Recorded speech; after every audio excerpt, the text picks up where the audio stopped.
I consider the Trump administration a danger to the world that will disappear in 2020.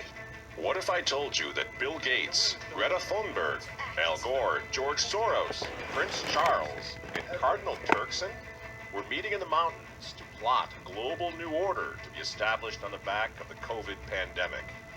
An outrageous movie plot? Or is it absolutely true? Donald Trump and the Davos connection, tonight from the editor's desk.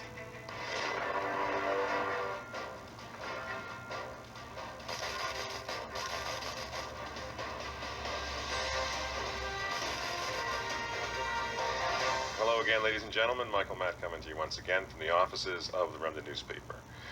Here's something you're not apt to hear on mainstream media.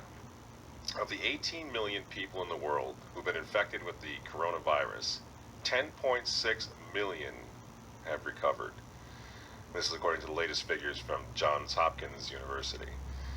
In other words, the vast majority of COVID patients fully recover. This doesn't even factor in the millions who've contracted it, recovered, and didn't even know they had it. Friends, we need to have a talk. And let's be really clear right from the outset. COVID-19 is not a hoax, okay? Worldwide, over 650,000 people, mostly elderly, have succumbed to it. This is not a hoax. Even with skewed death reporting, which we know is going on all over the place, this is a very serious virus. But so was the H1N1, the swine flu of 2009, which claimed the lives of 500,000 people. So was the Hong Kong flu of 1968, which claimed the lives of up to 4 million people. Flu is a nasty business.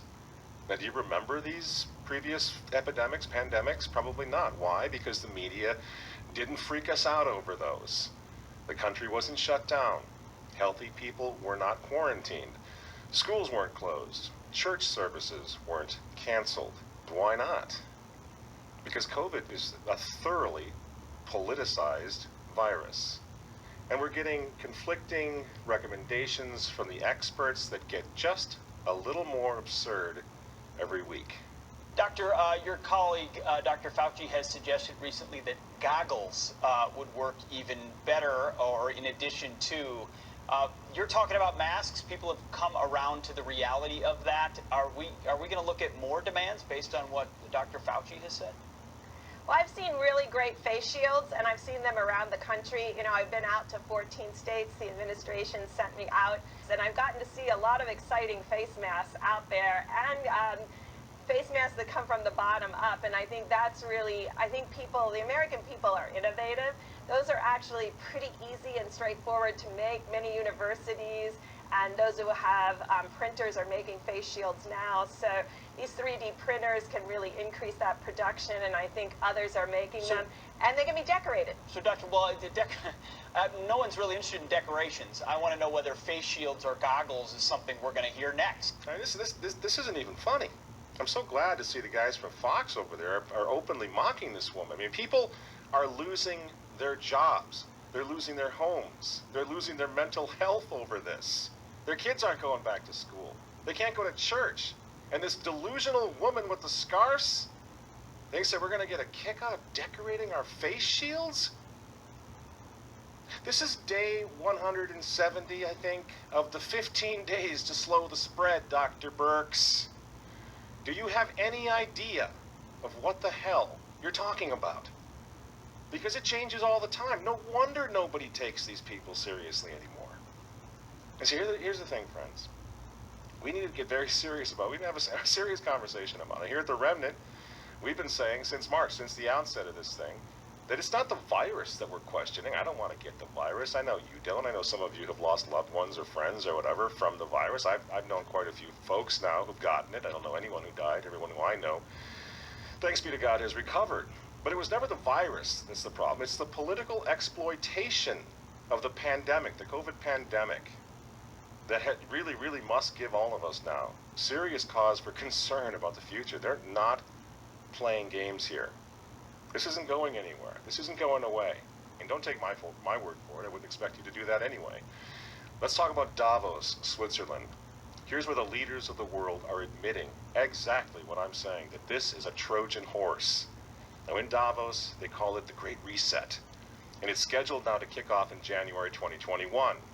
And if you want to know what's really going on here, if you want to know why the schools are probably, many of them are not going to open in the fall, if you want to know why you're wearing that dehumanizing face mask, even in your car, look to Davos. Now is the historical moment, the time, not only to fight severe virus, but to shape the system. We have a unique but rapidly shrinking window of opportunity to learn lessons and reset ourselves on a more sustainable path. What is it that would make it so that history would look at this crisis as the great opportunity for reset? The Great Reset is a welcome recognition that this human tragedy must be a wake-up call. The world's problems fit on three sides of a triangle. It's one versus many, man versus nature, and the unfortunate foundation is long-term versus short-term. Any recovery stimulus should have green conditions attached to it. We have to change our economies dramatically in the next 20 or 30 years, and the next 10 years is absolutely decisive. The recovery has to be greener than any of the previous recoveries. And then we need to couple that with new initiatives to equip more people with the digital skills they'll need. We have to live up to the expectations which we have created, and we will do so. On June 2nd, 2020, just a couple months ago, the founder now of the World Economic Forum in Davos, Klaus Schwab, wrote an article on their website in which he just comes right out with it. He says the COVID pandemic represents a, quote, rare but narrow window of opportunity to reflect, reimagine, and reset our world, end quote. Those aren't my words. Those are his words. The world must act jointly and swiftly, says Mr. Schwab, to, quote, revamp all aspects of our societies and economies, from education to social contracts and working conditions. Every country, from the United States to China, must participate, and every industry, from oil and gas to tech, must be transformed, end quote. And Mr. Schwab comes right out and admits that he can't do this without, you guessed it, Bill Gates. We are particularly committed to this initiative since the Forum has been at the origin in its annual meeting in Davos of the Global Fund, Gavi, and CEPI, together with the Gates Foundation and other founders of those crucial organizations, particularly today. And they're all there. All the movers and shakers of the world are in Davos at one time or another. Even Prince Charles, the insufferable Prince of Wales, got into the act in Davos in January. Unless we take the action necessary and we build again in a greener and more sustainable and more inclusive way, then we will end up having more and more pandemics and more disasters from ever accelerating global warming and climate change. So this is the one moment, as you've all been saying, when we have to make as much progress as we can. And of course, Antonio Guterres, the former Prime Minister of Portugal, who's also a Catholic and is now serving as the Secretary General of the United Nations, he's in Davos, chiming in as well. A microscopic virus has closed down entire countries and economies. The Great Reset is a welcome recognition that this human tragedy must be a wake-up call. As you rightly say, it is imperative that we reimagine, rebuild, redesign, reinvigorate, and rebalance our world. Friends, the full picture should begin to emerge now, and I'm just giving you a sample. I mean, everyone has spoken here. Everyone who is anyone in the globalist community has gone to Davos, has delivered speeches. They come together, they network, they plan our future.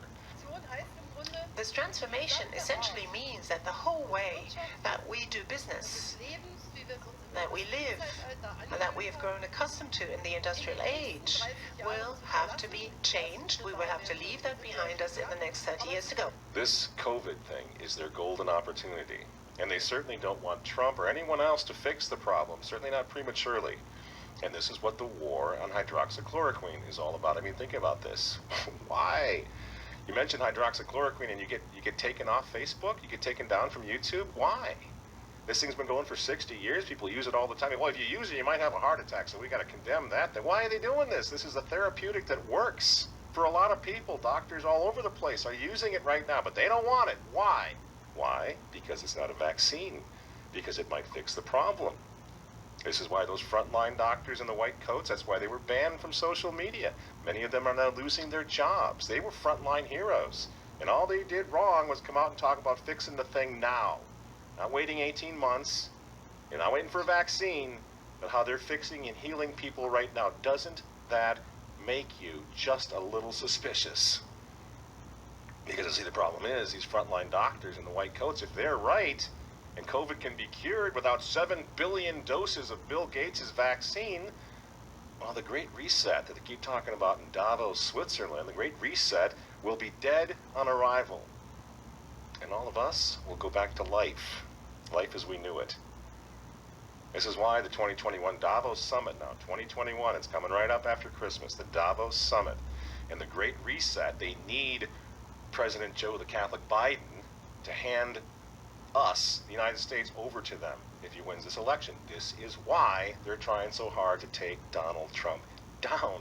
Biden is not a serious candidate. We can all agree on that, right? He's not serious. The poor fellow. He's in his dotage now. So what are they doing? They don't want a serious candidate. I'm not talking about on the right. I'm talking about on the left. They don't want someone who's going to be serious. Everyone with a pulse knows Joe Biden can't do this job. What's he doing there then? In my opinion, he's the personified monument to the U.S. presidency that the mob will tear down in January. They need to reset everything, including the politics of the United States, the governance of the United States. Besides that, old Joe the Catholic Biden has always been a New World Order guy. The affirmative task we have now is to actually create a new world order. And of course, friends, we hear a lot about the Green New Deal and all of that, right? We hear Francis with his Laudato Si encyclical and all of that. They're all working together, aren't they? The Davos 2021 Summit works closely with something called Climate Reality Project. And guess who runs that? The respected trustee of the World Economic Forum, Albert Gore. This crisis, the climate crisis, is way worse than people generally realize. Way worse. It is getting worse still way faster than people realize. The burden to act that is on the shoulders of the generation of people alive today is a challenge to our moral imagination. But this is Thermopylae. This is Agincourt. This is the Battle of the Bulge. This is Dunkirk. This is 9/11. We have to rise to this occasion. I can't believe this guy is still knocking around. It's unbelievable. It's like a spoof, isn't it? It's Al again. I mean, and it's the same. And Davos brings them all in, all the ghouls from the globalist swamp. Our house is still on fire. Your inaction is fueling the flames by the hour. And we are telling you to act as if you loved your children above all else. And of course, drum roll please, Davos, Switzerland has its elder statesman, George Soros. George Soros's dinner at Davos is a bit of an institution at this event. He usually comes out with strong criticism of something that he feels is troubling for the state of the world. He didn't hold back either when talking about the US president, saying that he was describing him as a con man, an ultimate narcissist. Even the fate of the world could be at stake in 2020 and the years to come as well, perhaps referencing there the upcoming, of course, election in the United States too. So George Soros really, using his platform here at Davos to speak to those, rich and famous who come to the World Economic Forum. We know that he's, in the past, has been a major donor to the Democratic Party in the United States. He didn't say anything about which candidate he might be supporting in the Democratic primary, but certainly no holding back on his criticism of President Trump. What's this all about? I think you know. I think we all sort of in our hearts, we kind of realize what's going on here. This is not about COVID anymore. This is about a reset of everything. And the United States of America is in the way right now of all of it. So they are destabilizing our entire country. The Great Reset, then, politically, economically, it wants to implement massive socialist programs and, of course, global climate change. Along the lines of the Green New Deal, the regulation is going to be unbelievable, and no country will be allowed to opt out of this. Why? Well, if an individual country opts out of the Great Reset, they're going to be endangering the whole world community, the whole world, through future pandemics that will be caused by climate change, Al Gore says, and overpopulation, says Bill Gates. You see how it works? No country will be allowed to opt out. This is what we're facing in November. And if you think the Catholic Church is going to protect you from what's coming, from this globalist takeover nightmare, think again. We've been through all this before, leaving aside Pachamama and leaving aside Laudato Si, which is the encyclical of the globalists. It's the encyclical of the United Nations. I'm sure that we have all read this magnificent encyclical that His Holiness Pope Francis has blessed us with. It's the encyclical of AOC. It's the encyclical of the Green New Deal.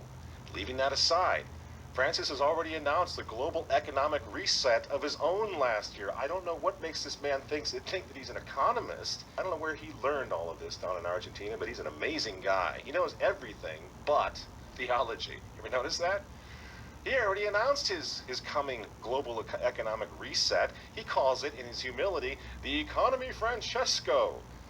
The economy of Francis. Remember? We showed you a bit of this. I'll show you a little more here. I will come for the economy of Francesco because we need a new economy, a new vision, and the teachings of Pope Francis in Laudato Si and in other teachings help to give us the pathway to a better world. Isn't that something? Now, this was announced last year, mid-2019.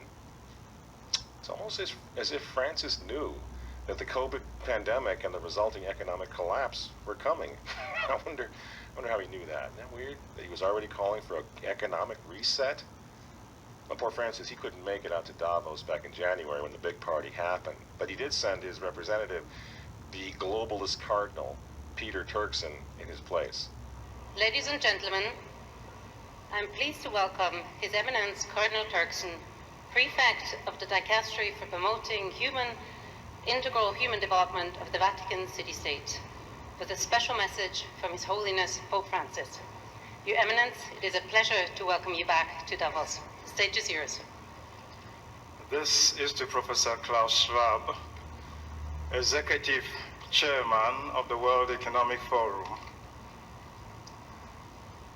As the World Economic Forum celebrates its 50th anniversary, I send greetings and prayerful good wishes to all taking part in this year's gathering. Everyone's in on the Great Reset. Well, almost everyone. There's one guy who's got the power to do something to stop it, and you know exactly where I'm going. And they made a mistake. They tried to get Trump on their side, so they invited Donald Trump to Davos, I think a couple of times. But in January, when Donald Trump, I think, really began to see the beast that he was up against, he went to Davos, to the World Economic Forum, and he stuck a mega finger in their eye. We're committed to conserving the majesty of God's creation and the natural beauty of our world. But to embrace the possibilities of tomorrow, we must reject the perennial prophets of doom and their predictions of the apocalypse. These alarmists always demand the same thing: absolute power to dominate, transform, and control every aspect of our lives. We will never let radical socialists destroy our economy, wreck our country. 2 days after Donald Trump gave that speech, the 89-year-old leftist weirdo billionaire George Soros made an emergency intervention where, at Davos, once again, warning that the U.S. 2020 election will determine the, quote, fate of the whole world. Now, in the context of Davos, take a look at this one more time. This is a month after Donald Trump addressed Davos and stuck the MAGA finger in their face. Here's what Francis, the Vatican, and Jeffrey Sachs had to say in response. And it is a dangerous country right now.